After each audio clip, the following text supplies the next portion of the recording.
Hello and welcome to the All Things Geek podcast. I'm your host Leighton and I'm joined by Tyler and Aiden.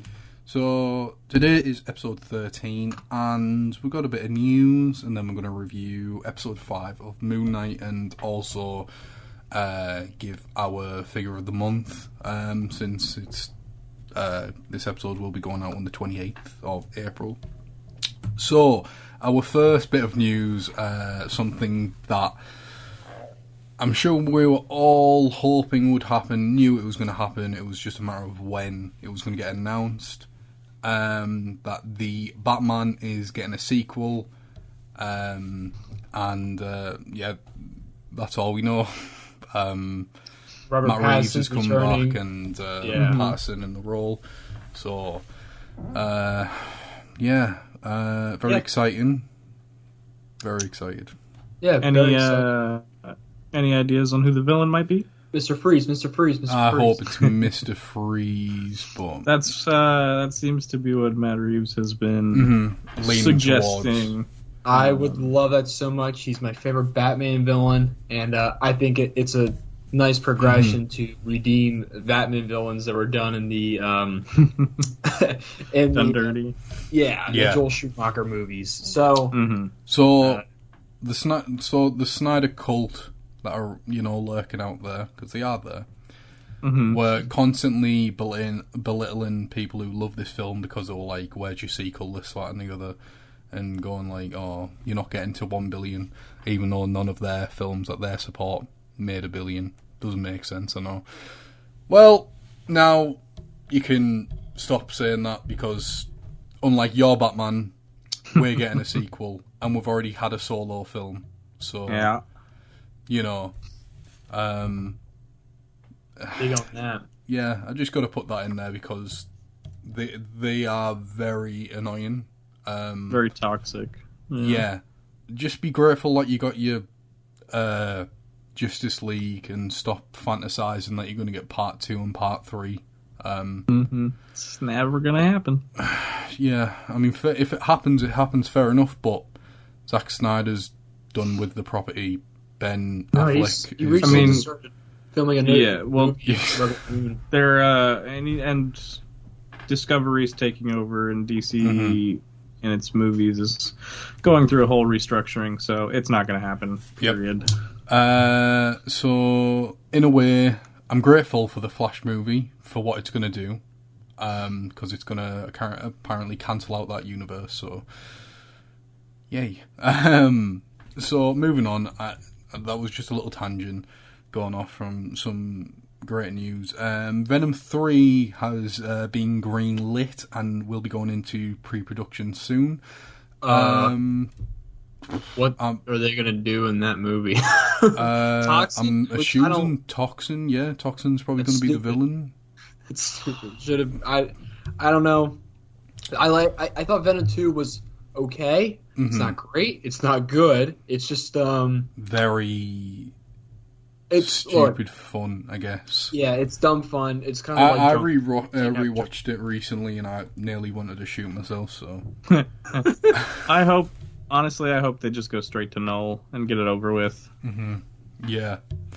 Honestly, that's probably it's the only way I can see them go on a bigger scale than just he's Carnage in a second. Because just him fighting their symbiote in the city, with Toxin, I don't even give a crap about. They just do null or go back to the symbiote planet and have him fight null or anyone else. Yeah. So they might have Scream in the movie for all we know because they had Scream in the first one, but I don't know if it was actually Scream. So that's happening. I mean, people seem to really like them, even though personally I think they're quite dull and shit. There was another piece of news that is sort of related to this that isn't marked, but I don't know if it's confirmed or not, but it sounds like Andrew Garfield's stepping away from movies for a while. Oh yeah, he's retiring from acting just for a little bit. I can't remember what it was for. I think he was just trying to gather himself a bit, which is fair. Yeah, there was a quote. I understand, dude. He's done a lot recently. So I completely understand. That's completely fair. I mean, yeah. It just really tramples all over everyone who was or suddenly is an Amazing Spider-Man fan and was begging for a third one. Yeah. I don't. Should have supported him when his first two films were out. I don't need a third movie with Andrew. No, definitely not. I mean, personally, I'd love to see more of him. Yeah, of course, but I don't think he's a terrible Spider-Man. I just think he's in one. I would have been fine with him appearing in like Venom 3, but doesn't sound like that's going to be the case anymore. No, and also, it completely in Sony's hands.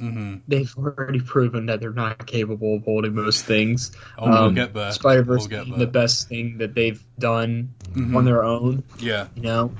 Yeah. But I don't like the first 2000 movies. I like parts of the first one. I like the first one. I can't stand the second one. I think the second one. Can't stand the second one. I watched it right after we saw No Way Home. And I'm just like... The only thing I will say about the second one, I know we've just completely went off talking about The Amazing Spider-Man 2. No, you're fine. It's relevant. I gotta say, The Amazing Spider-Man 2 has probably got some of the best swinging sequences in any Spider-Man's movie. Unfortunately, it does, and it's just a crappy movie. Yeah. The rest of it. I'll be honest, it might, but I watched that movie probably 20 times as a kid, and none of them stick in my mind at all. Not even the opening one. I'd say it's better than anything that's been seen like in the MCU wise, anyway. Yeah, no, the most memorable Spider-Man swing for me is from Far From Home when Peter's in the upgraded suit and he's going after the drones and he has to swing off the bridge. Oh no, I wouldn't go that far. Yeah. I mean, I don't think anything will top Tobey Maguire swinging around the city in Spider-Man 2. So there's a lot of good swing scenes, but yeah, I don't know. What would you do for a third? TASA movie. Honestly, yeah, a lot of people wanted to see Venom go up against Spider-Man, didn't they, for the third film?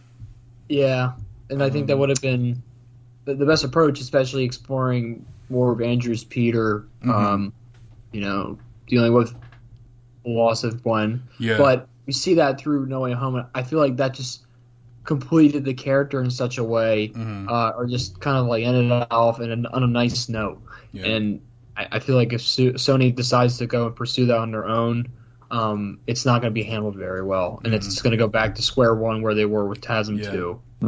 See, I mean, personally, I would like to see a third film with him, just because it would be more of him, but that's also me saying I'd like to see Spider-Man 4 as well, with Tobey. You know yes, what I mean? I would like that as well, but it's like, how would you do that? Yeah, exactly, that's the only thing. It's kind of crazy to think about. They want to do Speaking of Sony developing movies that they have no idea what they're doing, they announced Ghostbusters 4, I guess, and sequel to Afterlife. El Muerto. Yeah. So we'll talk about after the sequel to Afterlife first.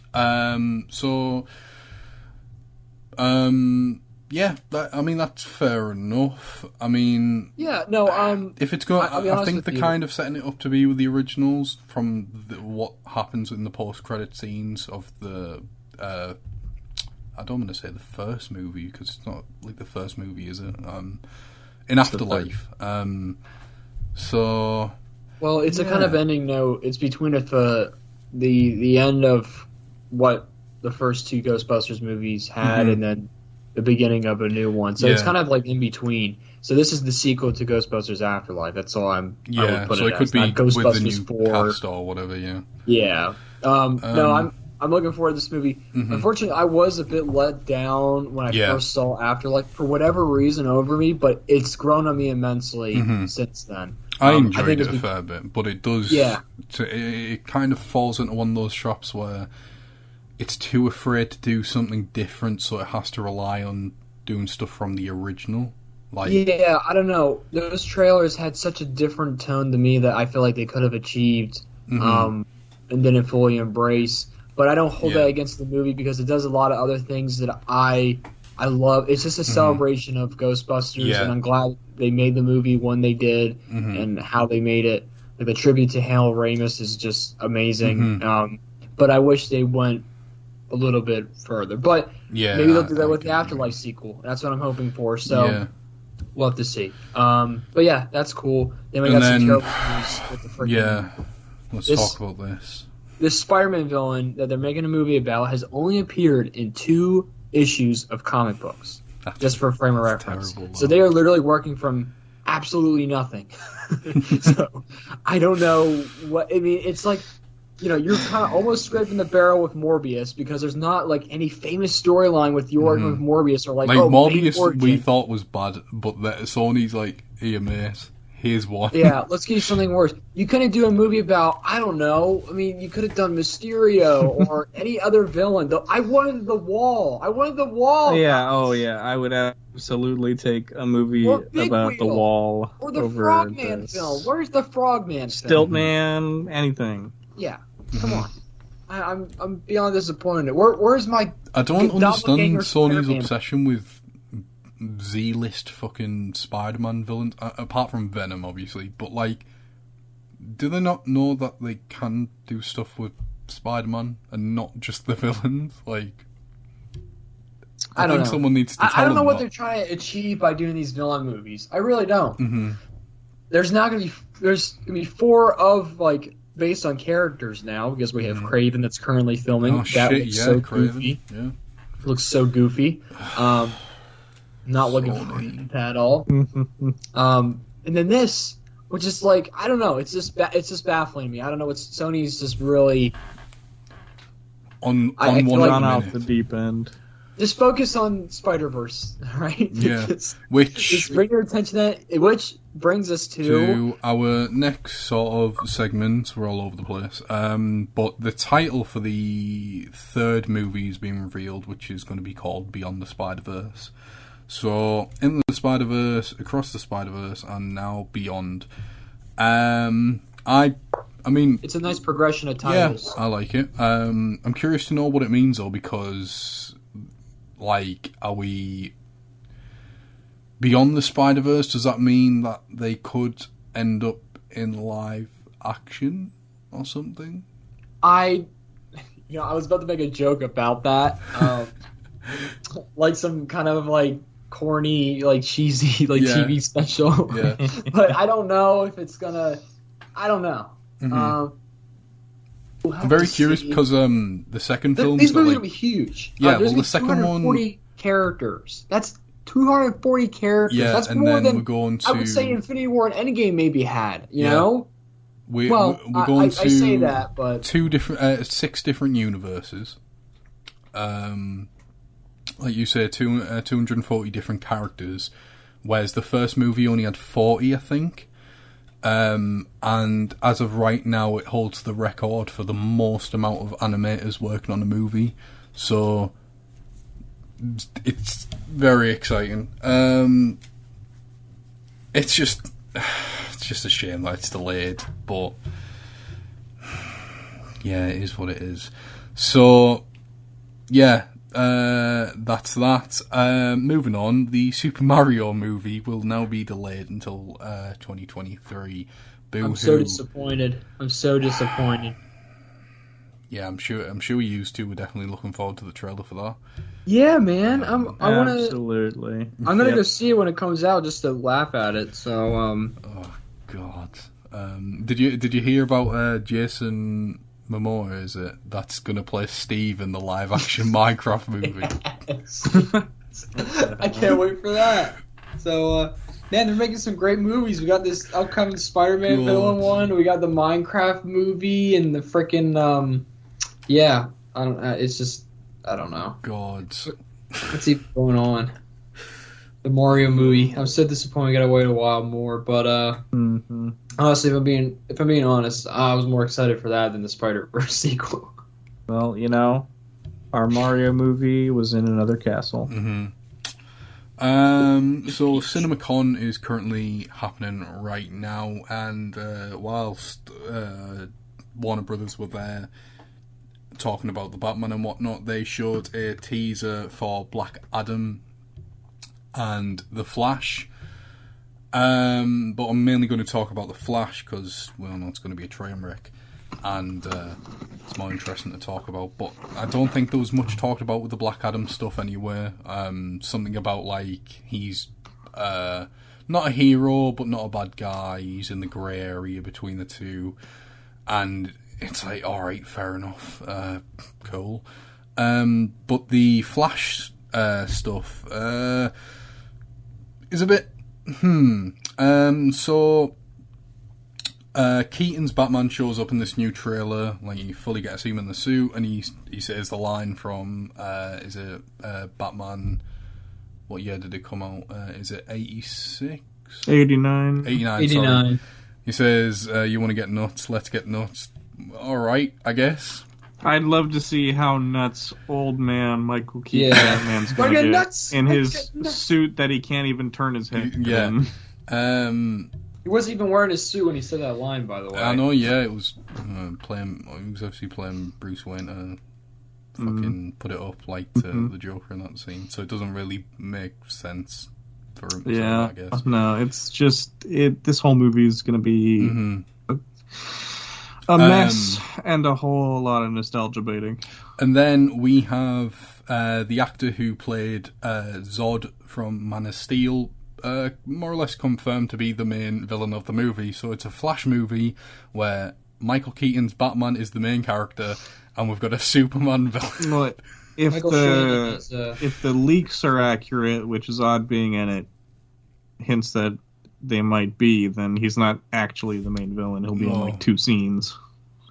And then, yeah, but if that's the case, then we know the absolute mess that's going to happen in the film. 3 Ezra Millers for all 3 times that he's been arrested at this point. And what Zod does in a certain universe with a certain Superman. This film is just... It's going to be a disaster. And I'm curious as to how they're going to do a press tour for this with Ezra Miller being, like, you know, the way he is and stuff. Like, how are they going to go out promoting this? Like, is it just going to be Michael Keaton or what? It'll be the most epic press tour ever because they'll be going to press conferences and then running from the law as the cops try to get Ezra Miller. Yeah, Ezra's just not even there. It's just Michael Keaton the whole time. Yeah, Ezra Miller's calling from prison on Jimmy Fallon. That's what it'll be. We'll get a scene between Michael Keaton and Ezra Miller, like the scene between the Batman and the Joker that was cut from the movie. Yeah. So what it'll be is that Batman's chasing down the Flash for the movie because he just attacks women constantly. Yeah. That'd be such a better movie. God, imagine if they actually did that and he's just doing it in real life. Like, oh, fucking Ezra Miller is so delusional; he just thinks he's the Flash. It's just method acting. He's just got 2 in him. He took a note from Jared Leto. Jared Leto. Yep. God, yeah. So he's doing the stupid flailing his arms run. Yeah. Oh, God. So that's not for movie news, but we have got some figure news. Tyler, do you want to take this away because you put the pictures in chat? Yeah. So Mezco revealed their Doctor Doom to go along with their upcoming Fantastic Four 4-pack, who's got some die-cast parts and then a whole boatload of accessories. Actually missed an accessory. Oh no, they're all there. Yeah, he looks cool. He's a little dark compared to what I would have liked, especially since the Fantastic Four are in pretty classic looking colors. Yeah. But I mean, it looks like a dope figure, and I doubt that it will be pretty great quality. It'll probably be very expensive though because it's got so much stuff and light up accessories. So. And then McFarlane finished off revealing their Blackest Night DC Multiverse Wave with Atrocitus as their collect. I hope they're released on its own, because I'd consider actually getting that, because I do quite like the look of it. But and then it is McFarlane, so they probably will with some dumb variant or something. But he would look cool with like a paint job, just turn into someone else. Yeah, he looks quite cool. But the quality is probably going to be shit. So it'll be fine enough. Yeah. I guess. Yeah. The Superman in that line just looks abysmal, though. It's just a corpse. That's what it is. Then you have two of the characters on the sides. I haven't got a clue. These are like fucking knockoff Ghost Rider at the top there, and fucking Green Robin. I think the zombie one is Firestorm, and that's Kyle Rayner, Green Lantern. Well, that is our new segment. So we're going to talk about Moon Knight episode 5, which I won't say anything about if it was my favourite or least favourite or anything like that until the end. But yeah, we'll jump straight in. Aiden, what do you think of episode 5 of Moon Knight? It was an emotional journey all the way through. It is, I can say safely and proudly that it is the best episode to me. It got the show's getting better and better by each episode, personally, and I really hope that the finale is going to stick the landing, because there's going to be a lot that's going to happen. Ralph Boner, and we're going to get Ralph Boner again. I hope not. I hope Moon Knight actually kills him next week. Yeah, no, it'll be. There was so Nicolas much. Cage comes in, and he'll be Jonathan Boner. Oh, God. No, Jake Boner. That's the Jake Lockley. It's his other personality. Just Nicolas Cage. Yep. Yeah, guys, this was like from beginning to end, immensely sad, but such a. If this was just like the one-off episode I had to watch in Moon Knight by itself, it is so accurate and perfectly fits of what the character is, their backstory, and it's all there. The Egyptian lore, it's all rolled into one, and they cheated to do it around a 45, 42 I think, minutes. 45, 47 minute episode. That's including Not including credits, but it's such just a tragedy. And no post credit scene. You know, it was something we get before finales. Yeah, I have a lot more thoughts, but it will, as we like talk about this more, it's gonna there's not like one spot I can say like, oh man, but it's I'm a little lost for words for it, but it's fantastic. It was definitely. I think I said this when I was watching it this morning. I said to Thatch, I said this has probably been the best hour of Marvel television I've witnessed. Because it's definitely he is Mark Spector is as illustrated by the show a Shakespearean level of tragic character. Yes, tragic. It was emotional in how it talks about trauma and grief and this mental disorder, how the whole show has, but how this episode emphasized on a few other things, also being a bit disturbing and unsettling, and also heartwarming. It's just been like a roller coaster of emotions that you're in the whole way through, and like I think we can agree that a couple moments that really tear us up, especially just pulling our heartstrings at the end. So, fantastic episode.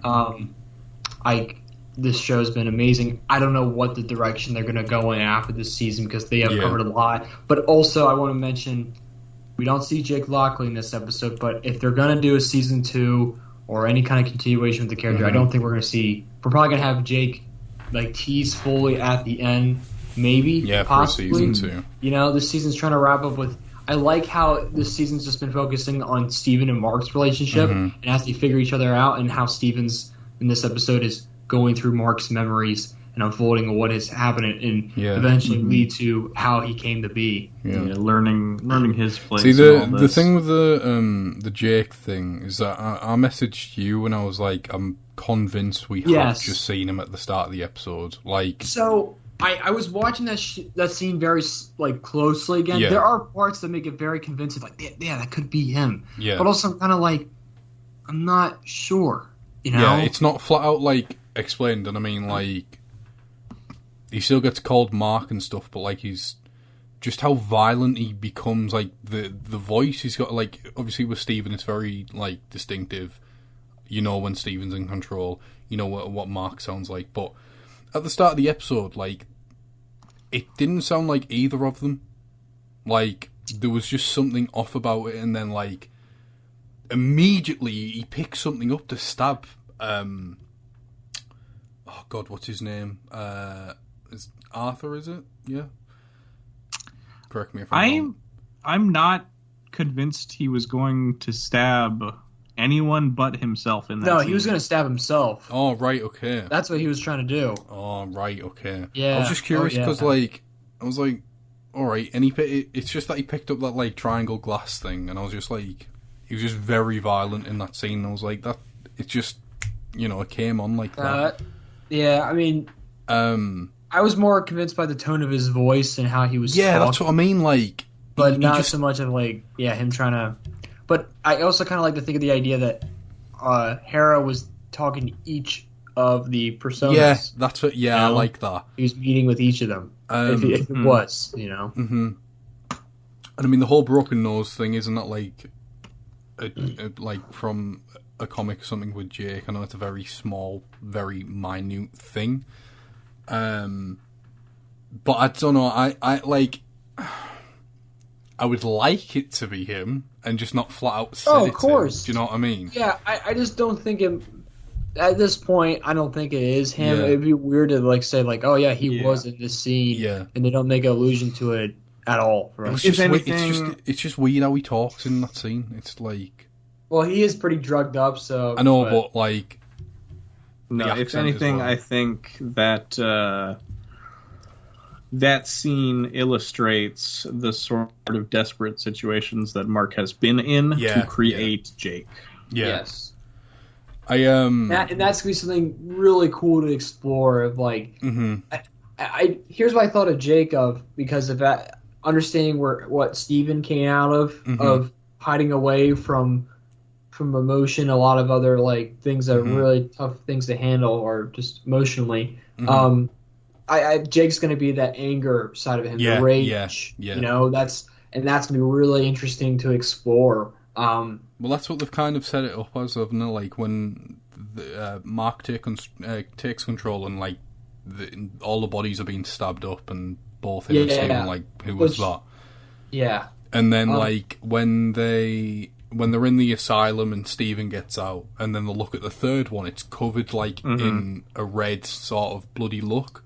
As if, like, there's blood on it, and, like, do you know what I mean? Like, for that individual inside. Stevens was clean. Sorry, go ahead. Yeah, just quick thoughts, I guess, because there's so much in this episode. So this, I think, is our third hint to each religion or whatever having its own form of afterlife within the MCU. Obviously, in Wakanda, they've got their own... which they, I believe, address in this episode. Yeah, and there's one for, like... The ancestral plane. There's one for, like, the Asgardians and stuff like that, and obviously this, which is obviously Egyptian and stuff. So I really loved all that sort of stuff. And I mean, like, I love Egyptian history and stuff, and everything they put into the show, it's so fascinating, like... all that like side of things, but you do really go on like a roller coaster of emotions in this episode. You go like you say, you go from like sad to like a bit uneasy, especially when you see all the dead bodies just sat up like in that room. I was like, what the fuck is this? And that was like a bit creepy, especially if you look at like the makeup job and stuff. I was like, oh yeah, like Marvel do a zombies thing, please, live action, make them look like that. And then the child is in the room of all the people he's. Yeah, I was like, oh fuck, like that Mark, leads them into. So when that scene played, that was an incredibly shot sequence because you really feel it. Like, that was very, like, the shots were claustrophobic, and it was like, like, you just knew what was happening as the water was filling in that, like, cave they were in. You're like... It really felt like a lot of movies that I've seen where a parent is going through a traumatic event, like trying to find their child who may be like taken or who may be dead or what. Yeah. That it really gets to you. That was pretty. That was one of the deep moments of the episode, along with jumping all over, but like. Obviously, Stephen finding out about everything, that was pretty hard to watch because he had to just, like, I don't know, just seeing him, like, trying to understand and accept it, even though it was, like, complete overload for him. But seeing Mark break down and just snap to Stephen because he couldn't cope, and Stephen's the coping mechanism that he's made up for himself, that was hard to watch, but... it just shows how amazing Oscar Isaac is as an actor in this role. Like, credit to him, man. He's fantastic in this. That scene where he walks away from the funeral and just breaks down. Yeah, that's what I mean. And he's that like gutted me. Like really heartbroken, and he switches to Stephen, and it's like nothing's upset him. It's really sad.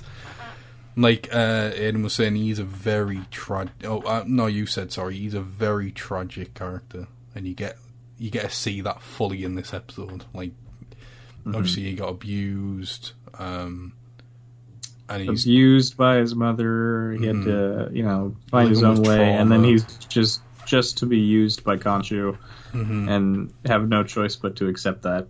And, like, live with it. I mean, Steven said it himself. He's like, yeah, you're being used. And I just want to mention this as well. The scene with the scales, for a split second I was like, oh, it's unbalanced. Maybe they go find Jake and even that out a little bit. But no, he had to lose a heart. So I don't think Jake, as of yet, has a personality more so than just the murder. I think he doesn't have like a heart like Steven does as of yet. Yeah, might not be fully developed, but we don't know. It could be revealed at the end of the season. I'll quickly say one last thing, and then Tyler, you can give your thoughts, and we'll start from the beginning and make our way through. The whole sequence where you find out how Mark died, and talking about I can't remember that character who was mentioning, but he was obviously in the comics and stuff, but we didn't see him. Bushman, who kills Mark and whatnot, and we finally got to see our boy. It feels like it's been so long since we've seen Khonshu, but there he was. That was a great little sequence, and that like whole segment of him accepting, that role to be Khonshu's like avatar, and then the suit coming on and stuff like that. That was like I've got to say, this is probably one of the best looking like Marvel things that have came out in a long while. Like, the sets are there, it's not green screen, it looks like they're actually on location.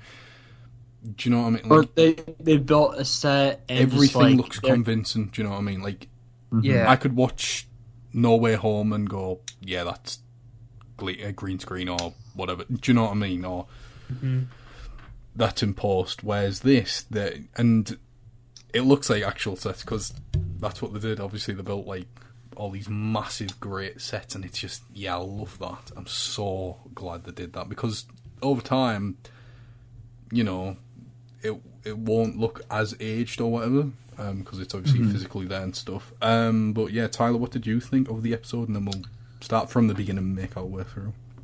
I think I'd have to agree. It's probably my favorite episode just because it really gets into the characters and makes you hurt emotionally.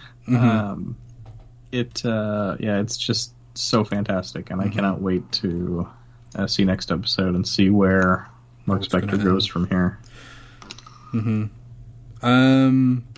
Yeah, so let's start from the beginning. Where are we at the beginning? So we get that sequence where he's being interviewed, and he gets the medication, and then it cuts to Stephen and Mark, and God, what's her name? What's that goddess? The hippo lady. Tourette, yeah. Which is a fantastic character, I must say. She's very likeable. And I think that's mainly due to the fact that she's that sort of god. She's, meant to be very likeable and kind. She's a very... I personally really liked her inclusion into the episode, kind of being this, like, sweet sort of guide, talking about... explaining everything. What did you think of it? Yeah, no, I thought she was great, very likable, and I knew she was a character that they could trust and was trying to help them as much as possible. The effects on her look astonishing. Like, they look really great. Good, yeah. The design is very well done. It's emulated very well from actual depictions and drawings, how they would do it in Egyptian. So I really liked her, and I think we're probably going to see her for a couple more minutes and possibly next episode. So, I hope that they it's kind of how I imagine like the actual gods to look like with their animal looks or distinct like the actual heads and, in person. So that's cool that they tap into that. We see someone outside of Khonshu to look like that. So which is interesting. Yeah. Tyler, what did you think of it? I think she was perfectly serviceable. The most interesting part about her to me is just the difference of the Egyptian gods versus like the Asgardians, or what we will come to know as the Greek gods in Love and Thunder, where those are just dudes who can die. Yeah. But these seem much more spiritual and like on a different plane of existence. Yeah. What comes after that? Is it where we get like... It's where they start going through the memories. Yeah. So we get to see like flashbacks to like the bathroom sequence in episode 1 where Moon Knight is laying the shit out of that jackal, and then it's like Khonshu and Stephen as Mr. Knight, and then it's like a new scene, we get the tease of the funeral scene later on. Yeah. So Stephen goes through the door, and he sees his family. And it is interesting that like Mark built his personality up because like of this like character in a film and stuff, like calling his brother that name and playing games with his brother started it. Yeah, which is it was fun to see. But when a parent says, "Oh, just watch out for your brother in case it," it's like someone's dying. And we got to see how his brother passed away. We don't obviously see a child get killed or fucking drown. Thankfully, I will say, just gave me a thought. I guess it's pretty obvious, but how Mark lost his brother, was it Roro? Is kind of like where he just loses Steven at the end, drowning in some way. Wow, I didn't realize that. Yeah, that's crazy. I don't know. That's powerful. I don't know. Just thought of that. Yeah, we don't see it happen, which I don't think anyone's complaining about. But you obviously know what happens, and it cuts to the funeral, and it's clear that Mark's mother blames him. And I mean, it's not fair to blame your kid, especially for something like that. It's just one of them things, I guess, that happened. But yeah, that just leads to the abuse he eventually gets and whatnot. So Mark is chasing Stephen around that house that he used to live in, and he stops him before he gets to the top floor and opens that room. Now, I don't know if that's because something happens. Well, it's the same floor every time, but he stops him because we go back to that scene later. Yes, that's and that it. is where he switches to Stephen. Yeah. So he gets dragged outside, and then you see Mark as like a teenager talking to his dad, and then his dad's trying to make him stay and stuff, but it's understandable why he'd leave. And then do we cut back to the asylum, or I think we go back to the asylum, and then Mark opens. Yeah, there's the a doors. lot of there's a lot of cutting back and forth because sometimes we go back to Arthur Harrow and when he's sitting at the desk talking to. Yeah, no, it's as soon as he leaves, we cut to the birth of Moon Knight. So as soon as he separates from his dad after that scene, we cut them in the desert with the bodies. Oh yeah, you're right. And they find Stephen. They find Mark under. So then Khonshu. we see that sequence, and then after that, I think they do go back to the asylum, and that's when Mark opens the doors to the ship. That's on the sands and stuff. No, that came before all that because the hearts get removed. Yeah, no, that was after the first conversation. Yeah, so that happens. Hearts get removed, put on the scales. You have to go and find out how to level them out and stuff. So, bit of a goose chase. So and then they do go back out there after they witness Moon Knight be made, and then they're witnessing all the souls that Harrow is claiming fall. Yeah. We obviously got that really great but unsettling scene where all the dead bodies are set up at the tables. Pretty freaky.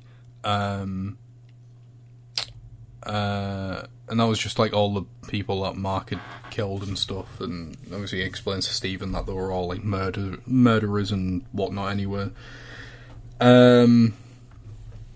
Then what happens after that? So you're a bit farther back from where we were earlier. So then we go to all the memories. Then we see Moon Knight be made. Yep. Then we go back to the boat. Yes. So you wouldn't think I watched it a day either, would you? Right. So yeah. So then after I'm got a clue what comes next after that. So after they go back out, they change course, and then they realize that the scales are still in balance. So Stephen tries to convince Mark to let him into the room. And we get to see what happens. Yeah, well, Mark freaks out, and then he comes back to Harrow. Yeah. And then... So is that isn't Stephen at that point, is it? No, it's the second time it happens, so it's still Mark. So it's Mark. And then, is it where we see Mark get abused? We see... they come into the room, the mother busts in after he turns to Stephen. And then... because it's his birthday, isn't it? There's a scene where it's his birthday. Yeah. And it's just him and his dad. Earlier, we talked about that already. And then... Yeah, and then there's another one where she comes over with a drink and stuff and fucking says loads of shit to him, and he goes upstairs, I think. And then, obviously, he barricades the door, or whatever, and then we get our first time seeing him switch personalities to Stephen, where Stephen just starts cleaning up the mess in the room, like as if nothing had happened, which was pretty sad to see. Yeah, kudos to that kid doing a good job of doing the change between him and Stephen. Nothing crazy, but it's still like, you have a cue for that, and he stays in line with how Oscar Isaac does it. So, and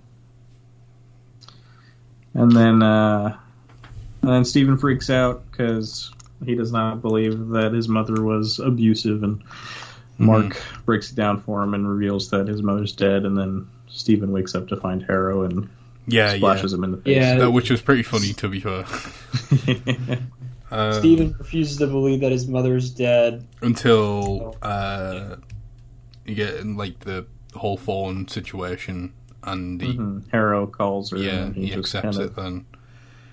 And then it's... God, what is after that? Immediately after that scene, we see the funeral. Yes, which was a Mark great sequence. Is outside. Yeah, that was a really good scene where we so you'll see Mark break down and then switch to Steven. And like, this episode perfectly displays how, like, the whole coping mechanism that Mark's clearly done to himself. Do you know what I mean? Like, that was like full frontal on it. And Steven sees that he's just like it's not his body, he's the other personality, where, you know, so yeah, he was never that the would have been original. pretty hard for him to see. Then the street starts to shake, and then they're back on the ship. Headed And towards the gate as the souls of the damned start coming for them. Yeah. So we get, like, a little action sequence where the souls that Mark had taken come to try and drag him off the ship or the boat to put him in the sands to keep him there.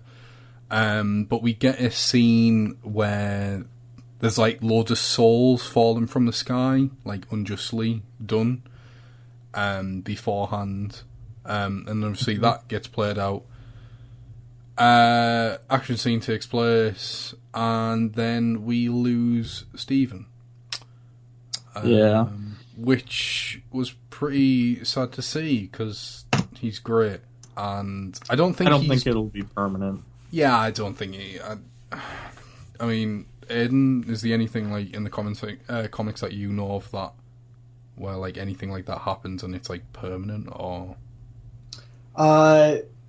So losing based on the comic I read before, with Mark found himself in the mental hospital and that Moon Knight doesn't exist, actually, it's just a figment of his imagination. There's a point where that comic gets to where he actually does meet his other personas and ultimately has to fight them or get rid of them for his greater good, but it has no regret or remorse. It was only Steven, actually, that he had, the one that he embraced saying goodbye to. The rest of them, not so much. So, I honestly, if I think about, like, is Steven going to come back? You know, it's possible, but also be really interesting to see that. Yeah, Steven's gone. You know, that's the end of that. But he'll that will lead to Mark interacting with Jake more. The other side. I mean, like, the whole thing was, like, depends on how you look at it, because, like, the whole thing is just, like, Mark accepting himself and, like, accepting the trauma and everything he's been through, and whatnot. So, who knows? Maybe he could come back, but if Steven... Yeah, I mean, there's also parts of times where, I don't know, you look back to the past couple episodes, it's like it's for Mark, Steven's in the way of getting some things he wants to get done, you know? But also, it's showing Mark of some ways to how he can be more caring, and Steven does definitely help with some of the Egyptian history and knowledge that he has, you know, so he kind of comes in hand in that case. So here's why I don't think Steven is gone. A, he's Mr. Knight, and Marvel's going to want to use that more at some point, because it's easier than a full CGI suit, because he's just a guy in a suit. B, Steven's heart is still on the altar when the scales balance. So if he doesn't actually have a physical body, he's just a personality. I think he's going to come back. I think he's going to... Yeah. It's not like... I like him too much. I'm fairly certain he will return in some way, shape, or form. However that happens, but I mean, Mark's made on his him. own. So he's got all himself again. So as far as we know. Yeah, as far as we know exactly. I presume the first half of next episode will be Layla somehow freeing Khonshu. I don't know how the hell she's going to manage that, but she will. Unless it's like and then, she's like trying to keep him alive whilst all this is going on. Well, they communicated to the Hippo goddess to get the message out that Layla needs to free Khonshu. Oh, right. And that's the only way that he can come back to life, because Khonshu can heal the body. Mm-hmm. Yeah, that's true. And then we get the ending is Mark in the field and Field stuff. of Reeds. Yeah, which this is what I mean. Like everything, like Egyptian gods and whatnot. It's like all realized very well. Like it's all pretty accurate to like how it would look or whatever. Do you know what I mean? So I love all that. So let's go into our final scores. Surely it's going to be high for this one. We've all said it's our favourite. Aidan, what do you give it out of 10? On with a 9 again. We're going to do 9.5 though. Ooh. 9.5. Okay, that's fair. Tyler? Pretty sure I gave episode 3 a 10, so this is also a 10. It's a 10 for me as well. I was going to take the piss and go at 9.7 just to see what you say. 10.7. 10.7. You know what, screw it, I'll say 10. This has been the best episode. You know it's yes. You even said it's your favourite episode. It has to be higher than look, it's perfect, but to give something a 10 out of 10, it's like, that's huge. This is, but, It's great. It's just overall great. Like, even, like we were saying, like, about episode 4, which was mine and Tyler's least favourite of the season, it was still a really good episode. Like, we haven't given anything under a 5. Yeah, we haven't given anything under a fucking 7. Yeah, that's true. Yeah, I can safely say that this show has. I don't need the finale to say this at this point, but it is my number 1 Disney Plus show. Yeah, hands down. That's like even in comparison with like The Mandalorian.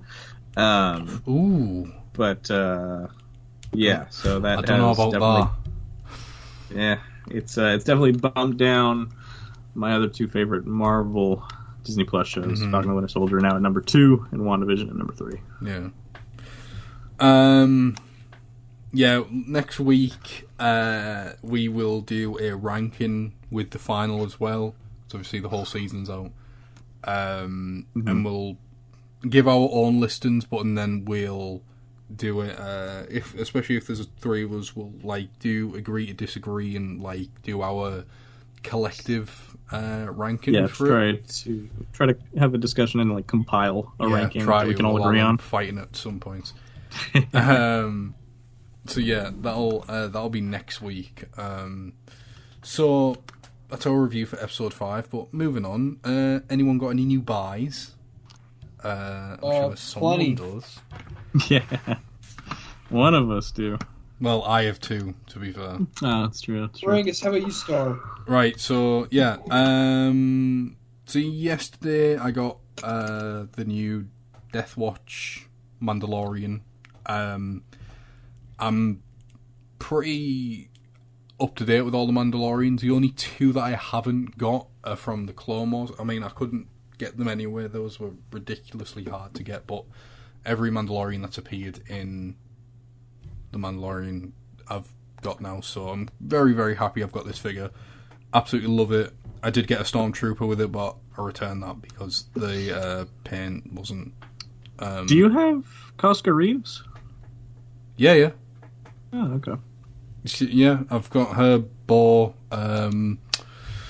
heavy armor, and then the Beskar Mando. Yeah, I've had her for a few months. Yeah. Yeah, got another Stormtrooper, sent it back, getting a replacement. But today I received I don't know what version of Black Widow it is, but it's a comic version of Black Widow. Very pleased with the figure. She's very, very fun. She uses the exact same body as that vintage carded Scarlet Witch that I've got, apart from the legs aren't gummy on this one, thankfully. He did also glue her to a DC base like a madman. Yeah, well, it's not my fault that she has one leg longer than the other. So yeah, that's all I've picked up for the last few days. I was very, very tempted to oddly order Captain Carter at one point, as well as Ironheart, because that, even though I hate or dislike Ironheart, that figure is really good. It looks so good. So I might have to pick it up at some point. It's pretty cheap on Amazon as well, so... Captain Carter is definitely worth picking up as well. Mm-hmm. Yeah, especially if she's going to make an appearance in Multiverse, supposedly. I mean, she's on the poster, so... Yeah, that's what I mean, so it would be nice to have the figure. Aidan, what did you get?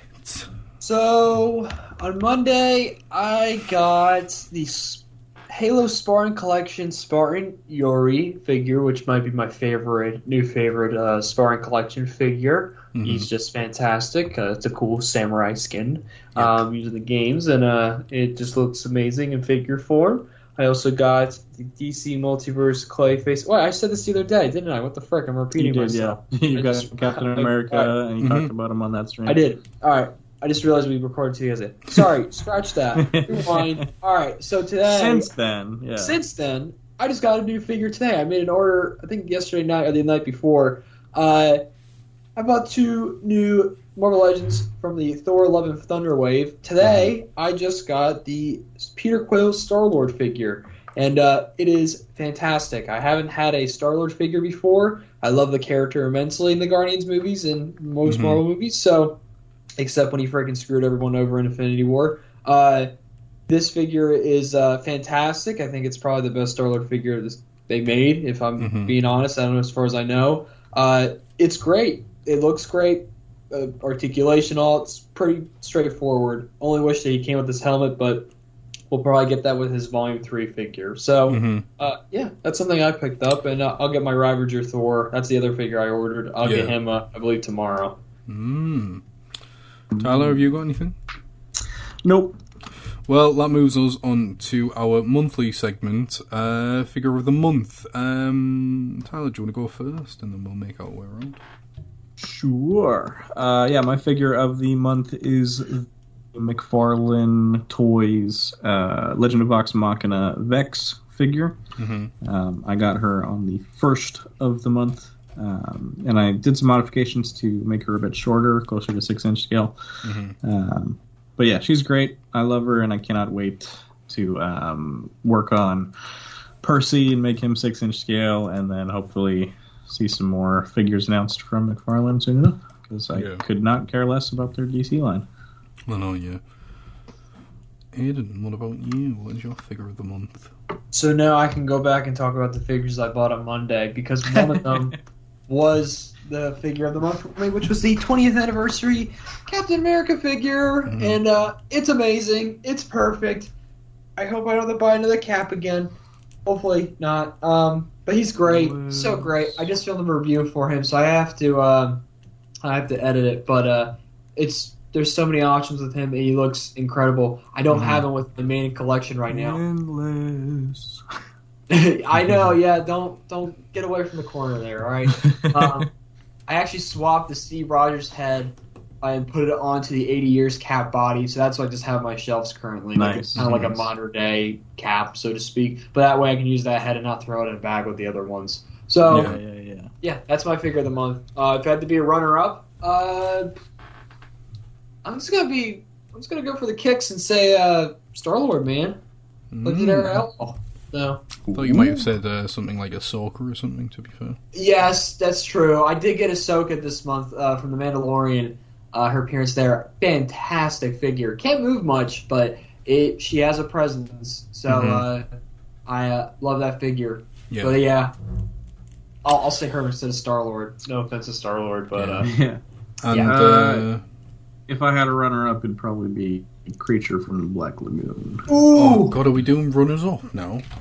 Sure. I don't even know what I've ordered this month. Just look through your photo gallery. I'm sure you can find some. Going in now. Right, so my figure of the month is the Death Watch Mandalorian. I will honestly say it is probably my favourite Black Series figure, along with the Stormtrooper.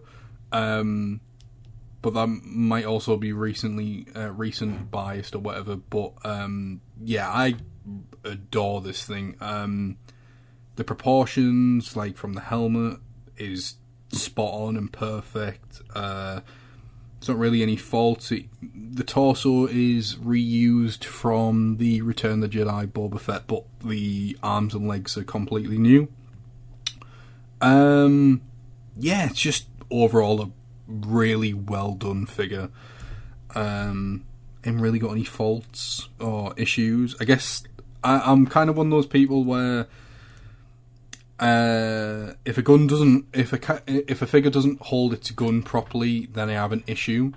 And when I first got the figure, because it's one of those guns that have a stock where the thumb would normally go through, I tried to do that, but you can't really do that because the grip for the weapon isn't long enough, so it won't hold it how you'd normally want to hold it. So how you have to kind of manipulate the fingers is for it to be on the trigger is that the thumb has to be where the hammer is for the rifle.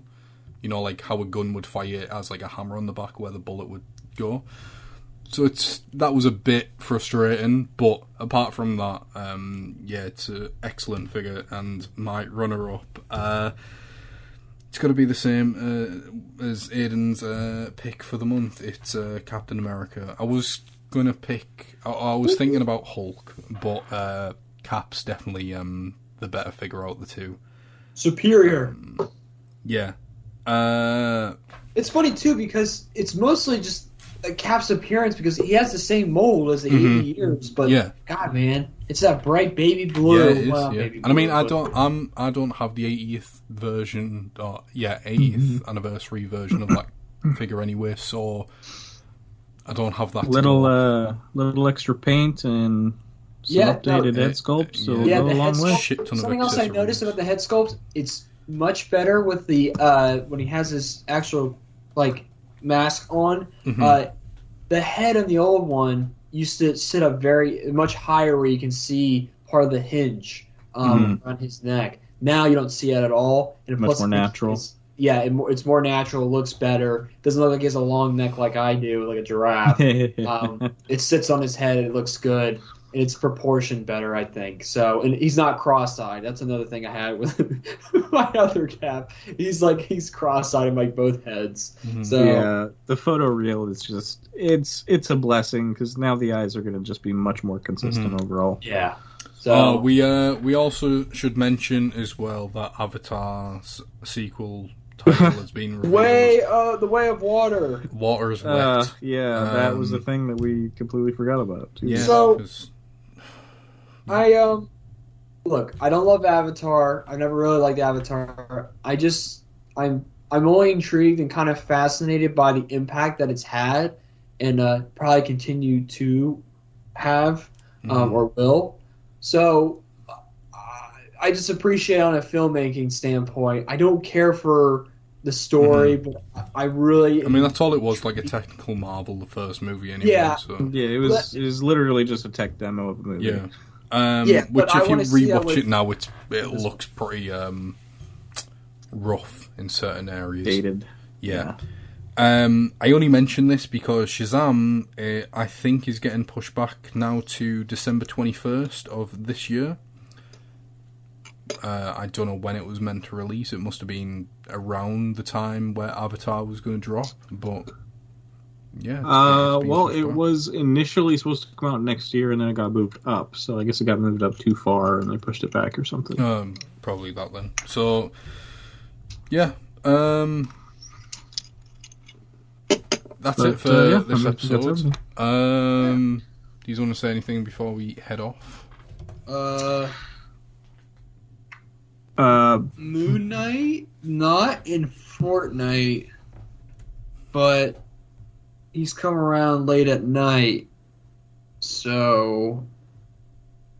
Take a shite? Oh. Yeah, that's it. Yeah. In the heat of night. Alright, well, thanks for watching, listening, everybody. Yeah. Bye. Ciao.